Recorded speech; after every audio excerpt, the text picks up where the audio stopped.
the growing crisis of elder abandonment. But it was Margaret's quiet dignity in telling her story that struck the deepest chord. The camera held steady on her face as she described reading bedtime stories to her children, working extra jobs to pay for Rachel's law school, remortgaging the house to help Michael start his real estate business.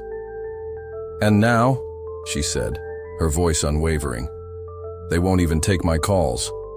The response was immediate and overwhelming. The station's phone lines jammed with similar stories. Social media exploded with outrage. Local politicians issued statements promising legislative action. Margaret's children reacted predictably through their lawyers. Cease and desist letters arrived at the TV station.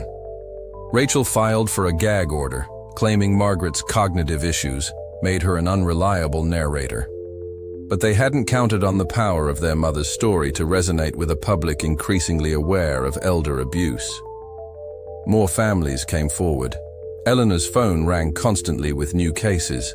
Sarah began a series investigating the network of doctors, lawyers, and financial advisors who facilitated these betrayals. Then came the threat that showed Margaret just how desperate her children had become. "Back off," the text message read from an unknown number, "or everyone learns what really happened the night Dad died." Margaret's hands shook as she showed the message to Eleanor.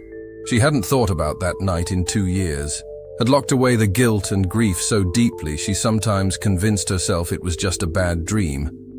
But it wasn't a dream.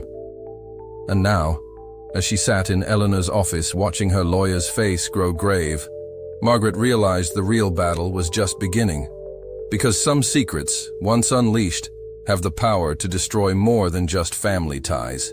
They can shatter entire lives. The late summer sun cast long shadows through Eleanor's office window as they began to plan their next move.